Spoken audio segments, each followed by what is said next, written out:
orient, when the gracious light lifts up his burning head, each under eye doth homage to his new appearing sight, serving with looks his sacred majesty.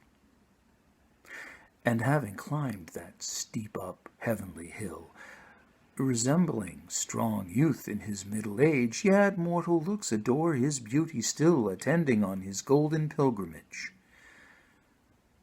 But when, from highmost pitch, with weary car, like feeble age he reeleth from the day, the eyes, for duteous, now converted are from his low tract, and look another way.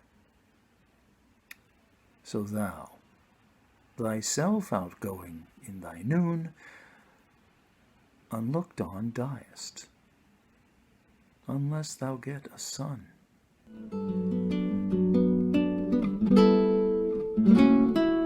Music to hear, why hearest thou music sadly? Sweets with sweets war not, joy delights in joy.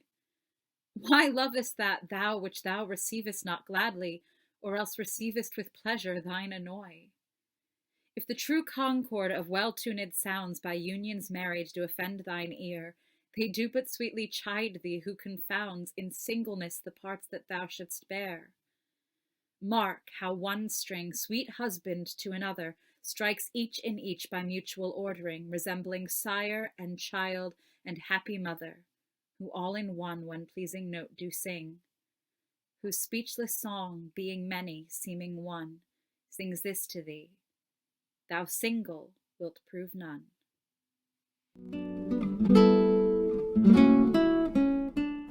Is it for fear to wet a widow's eye that thou consumest thyself in single life?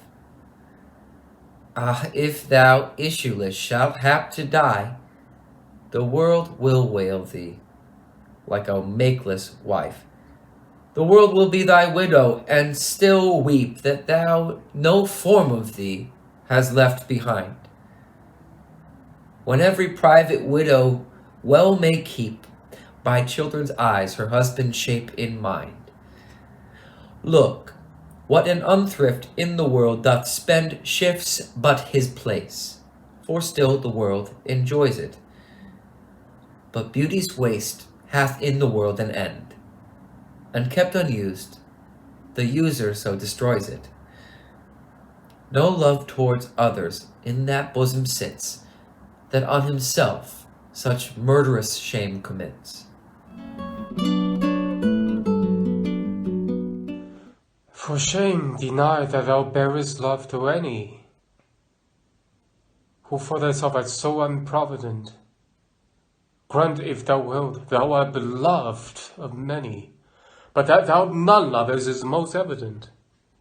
For thou art so possessed with murderous hate, that against thyself thou stickest not to conspire, seeking that beauteous roof to ruinate, which to repair should be thy chief desire.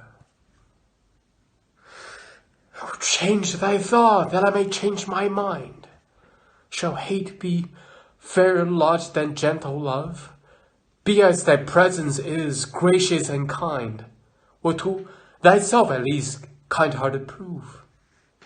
Make thee another self, for love of me, that beauty still may live in thine or thee.